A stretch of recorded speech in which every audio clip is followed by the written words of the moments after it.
Okay, so I've been working on this board. Now this board was sent to me in that lot from Jared, and he wrote over on the board, no video, sound is okay. So when I get no video, actually I've never had no video in it not be the caps. So he's already swapped out all the caps, did a good job, and I still don't get any video, but I do get audio. So when this happens, always test the RF module second. Like try to get video from the RF, and then you can try RGB as well. And then you see if you can get video, then you can narrow down where the problem may lie. And in this case, I'm going to show you. I haven't tested RGB yet, but I tested RF and the AV, and there's no video. Let me plug this up, and I'll show you that.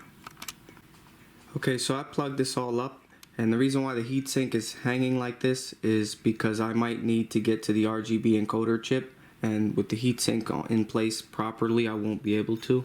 And to have this console running, the 7805, the voltage regulator will overheat if I don't have a heatsink attached. So just bear in mind. So if I switch this on,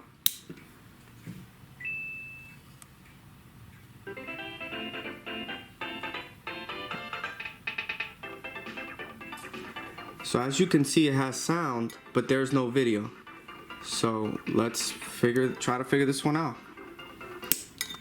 Okay, so I have the OSSC hooked up, and I got the TV ready to go. So what I'll do is I'll press on, and then I'll hit the start. And same thing, no video, only audio. So where does the video chip, where does the video come from? RGB encoder, PPU2? I think it originates in the PPU2 and then shoots off into the RGB encoder. So now, someone else in my Discord mentioned that the RGB goes directly to the AV out. It also goes to the RGB encoder to modulate for composite and all the other video signals. But the RGB comes directly from the, let me turn this off. The RGB signals come from the PPU2 all the way out to the multi-out. So it could be a problem with the PPU2. I've never had an issue like this before, where there's sound but no video. But there's a first time for everything. Let's see if we can probe around and see if we can get some video signals. Okay, with the console on, you can hear it in the background. I'm gonna try to probe my left hand, pin 100. Pin 100. It gives me a signal. I'm slipping, so just give me a. So yeah, I get a signal off pin 100, and then pin 1, I also get a signal. Now for, I think one is C-Sync and the other one's color burst or C-burst or burst. Now off the RGB encoder, pin number, let me see, it's 1. Let me count them. 1, 2, 3, 4, 5, 6, 7. Pin 7 is composite video.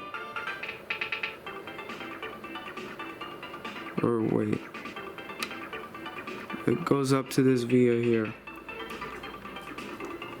Let me see, it goes up to this via here.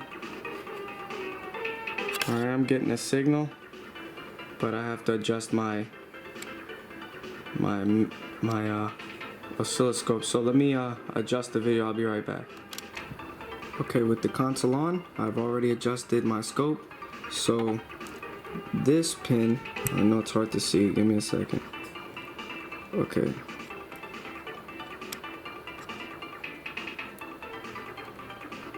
Pin number 7 goes all the way up into this via here. And as you can see, zoom out, we get the drop off, the rise, and that right there is color burst. but there's nothing else beyond that. So I couldn't tell you why that is. I just know that it is. That's it. Okay, so I'm probing around on the RGB encoder chip, and pin 20, 21, and 22. They're RGB signs. So here's 22, I guess. And as you can see, it has 160 millivolts peak to peak. So it's very low, like almost like nothing there. Our RGB signal supposed to be so low. Here's the next one, to pin 21. Peak to peak, there's no activity. And now the last one. So here's the last one, and it's just 120, 160 millivolts. Now if I go over to the composite video, I get color burst, and that's it. So it leads me to believe that the RGB encoder, the PPU2 is bad. Let me probe the RGB lines on the PPU2. Okay, so I zoomed in on the PPU2 chip, so I'm gonna be probing around. So pin 1 is the burst signal, and I get, peak to peak 5 volts, and I do get a signal. It looks normal. And then pin 100 is C-Sync, and I also get 5.4 volts. It's a bit high, but it does, I do get a signal. And then pin 97, 96, and 95, I believe. Let me double check that. I'm using this schematic. Yes, pin number 97, 96, and 95 are B, G, and R. So blue, pin 97 actually goes up to this via. So this via here will give me the same thing as the pin. And I get nothing. I get 320 millivolts and no wave pattern at all. And then I move over to this via is pin 96. Same thing as the first one. And then this one, the next color, doesn't actually have a via that I can tap into, so I have to be gentle and touch the pin. And I get a dead signal as well, 320 millivolts. So I think the PPU2 has died. So I'm gonna swap it and see if I get video. Okay, so this was another board I had from the same lot. It says black screen. The CPU I've already tested. It wasn't good, so I assume both of these chips are good. So I just need the PPU2. So I'm gonna be using this. In fact, let me just take off this one. Now, I know you guys seen me do this a million times already.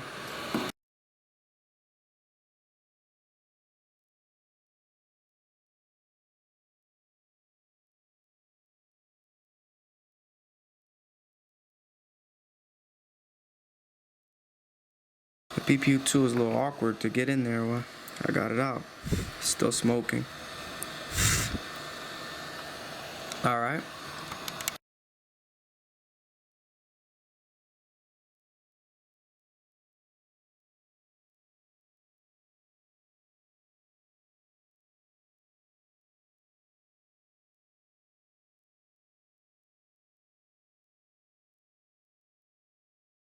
Alright, let's give it a second to cool off and I'll put the other chip in.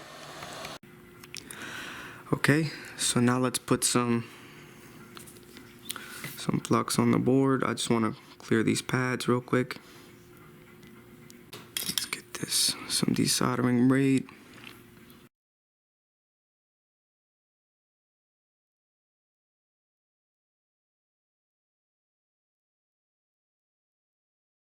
It's not my favorite tip. I'm just trying it out, and trying to get used to it.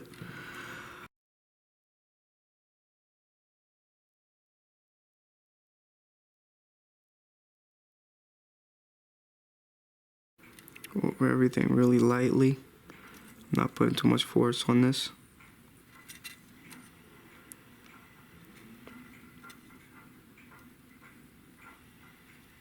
Okay. Before I put the chip in, I'm going to try to clean the board because I don't want too much flux under the chip. See, this this flux is caked on. In fact, a Q-tip might not be the best. Trying to break down that flux a little bit. I let it dry for too long, so the flux actually gets more sticky.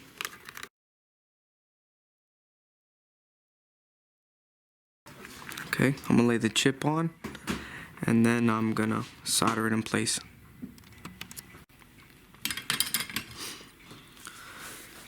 Okay, so I got the chip in place. Now I just gotta solder it.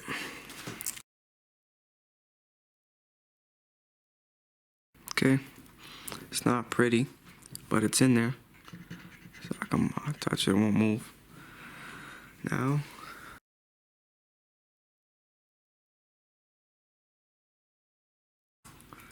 just clean this off.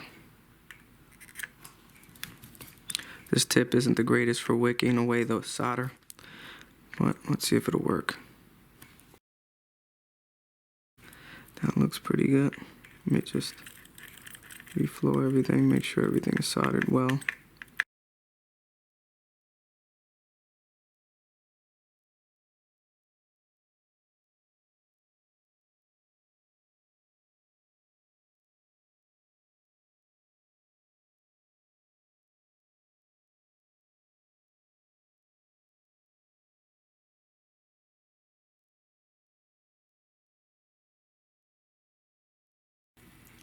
My iron's stuck. There we go.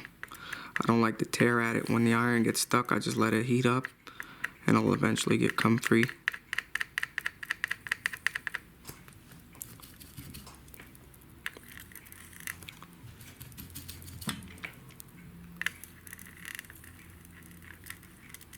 Alright. I'm gonna check for bridges, clean it and check for bridges. I'll get back to you in a second. Okay, so I swapped the PPU2. Now I can test it. Before I even look at it, I want to see if I got any change on my scope here. So I'll turn it on and let's see if I can get the pin here. So this is the pin I've been probing to get the whole signal. And as you can see, the color burst signal, after that I get an image. So I mean, I should be getting stuff on the TV. Let me plug it up, see what's up. Let me see. Okay, so power it on, and we get an image. So that was it. That's all I needed to do to get an image. But unfortunately, now we have another problem. I don't know if that chip I swapped onto it was bad or what's up, because this is not the correct Mario Kart. So let me connect the controller, let me get into the game and see what the game looks like. See if we have logic, because this could be a RAM chip or this could also be the PPU1. Now, which would make sense, because to kill the PPU2, I mean, what kind of spike are we talking about here that could kill all the RGB lines and then maybe even the PPU1? I don't know, but or maybe the PPU2 is just bad. And I'm going to swap the PPU1 first, see if I get any changes. If I don't, then I got to go back to the PPU2. It could also be the CPU that's bad, which I don't put it past the CPU being bad, but let me see if I get logic. Okay, I put the heatsink back on so I don't have this thing running and heating up so much. So I'm going to swap the PPU1 off camera and see if I get any changes. And I'll get back to you when I'm done swapping the PPU1. Okay, I got the new PPU1 in. Let's see what happens. Put this on. And yep, it looks better now. So I'm gonna run the test. I'm gonna try to get some gameplay. But Super Mario Kart screen is much better. And it seems like PPU1 and 2 were bad. I've never had a board that had, actually I did. It was a part board and none of the chips were working. So whatever spiked the circuitry on this spared the CPU and just killed both PPUs. So yeah, let me see if Mario Kart loads up with, let me get a controller board. I'm gonna run the burn-in test, and I'm also gonna try to see if I can get the game to start. I got the game on. Start it up. See if I can get into the game.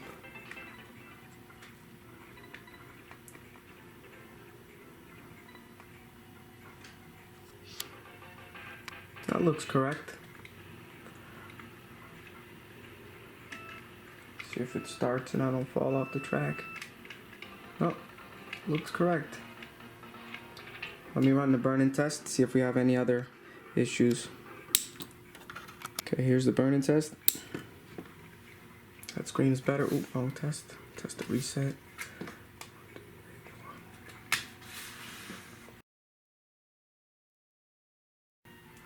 Seems to be running the tests. I'll let it run. See if there's any issues.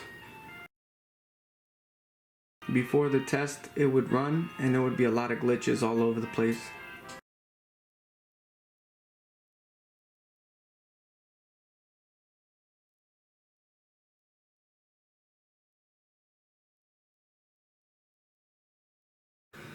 Okay, so the board seems to be working. It was a bad PPU 1 and 2.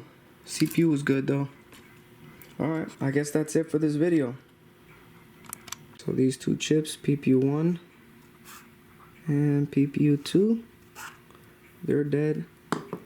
Let's put them inside the dead parts box. And that's it for this one. Okay, one last thing before I close out this video. I just want to show the signals off the PPU2. So I'll turn on the console. As you can see, the console's on.